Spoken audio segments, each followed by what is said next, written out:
Bonjour à tous et à toutes. Nous allons vous raconter notre histoire.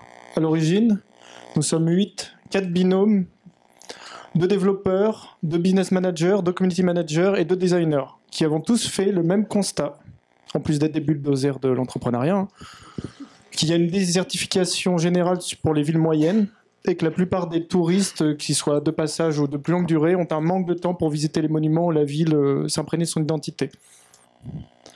Dans le paysage existant, nous avons déjà des applications qui permettent aux touristes, aux utilisateurs de faire un parcours avec les monuments déjà existants proposés par l'Office de tourisme. Et actuellement, ils sont à l'échelle que de 2 ou 3 villes à l'essai.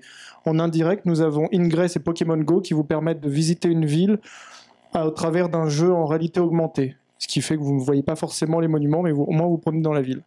Notre persona, lui, il n'a pas obtenu réponse auprès de l'existant. Ça peut être un homme, une femme de 18 à 40 ans, que ce soit un touriste ou un habitant d'une ville qui est en recherche de nouveautés, qui a envie de partager ses expériences, qui est pressé par le temps et qui est en quête d'interactivité permanente.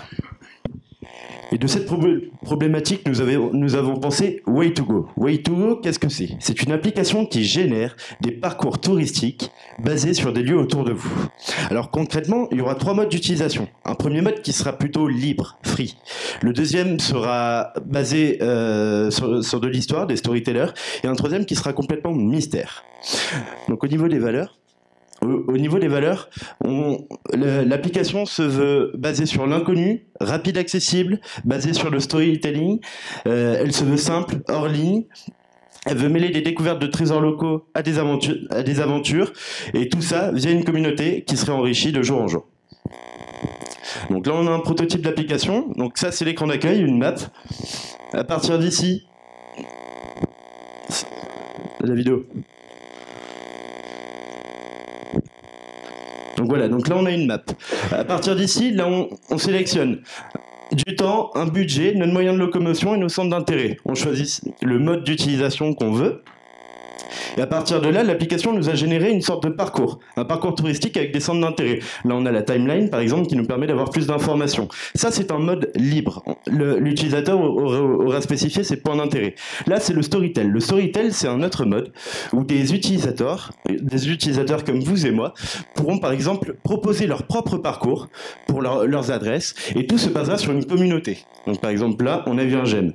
Moi, je pourrais très bien créer mes propres parcours, avec des lieux qui peuvent paraître un peu underground et que j'ai envie de partager avec la communauté. Voilà. Donc concrètement, comment faire entrer l'argent dans la poche? 2 modèles économiques. 1. Les parcours utilisateurs storytelling seront payants à hauteur de 20 centimes à 1,70 € par histoire. 40% de la somme ira dans l'utilisateur qui a généré le parcours. Il faut savoir que notre cible est prête à payer de 5 à 10 € par histoire. Donc on a vu volontairement des prix très bas. La première année, on a compté de se développer uniquement sur les parcours utilisateurs, éventuellement 1 ou 2 festivals en Bretagne. Nous visons la région Bretagne et les Pays de la Loire avec lesquels nous sommes déjà en relation. En deuxième année, on bascule au national et on commence à avoir quelques pays frontaliers avec des festivals comme l'Oktoberfest. Et troisième année, on bascule au niveau de l'international avec Tomorrow Festival, Coachella, ce genre de choses. Nous avons déjà 7 partenaires avec nous. Et le bilan du week-end est simple. Plus de 300 réponses, 200 préinscriptions, 250 interactions sur les réseaux sociaux, un hashtag qui a tourné tout le week-end et qui a marché, et 7 partenaires qui sont prêts à s'engager avec nous. Et au final, ceux qui en parlent le mieux, ce sont les autres. Selon mes poules d'intérêt, j'ai envie de rêver et on fasse découvrir autre chose. De toute façon, redécouvrir la ville autrement. Voilà, c'est ça. Dans notre esprit, ça. Et je crois connaître ma ville, mais en fait, je découvre plein de choses. Les gens reviennent se promener en ville. Ouais. Les villes moyennes sont en recherche justement de faire rêver, de redonner envie de ça. Tout à fait le genre qui va vous suivre, mais directement, quoi. Le mouvement s'amorce. Les gens ont de nouveau envie de lien social. Pour voir comment les gens l'approprient, quoi. Ça marchera avec les gens qui sont curieux. Les touristes, ouais. Ils sont fans de notre patrimoine qu'on voit même plus. Comment dire, la culture bretonne. D'accord. Non, c'est une bonne idée. Ça peut faire bouger la ville. Et moi, l'idée, je trouve ça génial. Ouais. Où est-ce que je signe, là?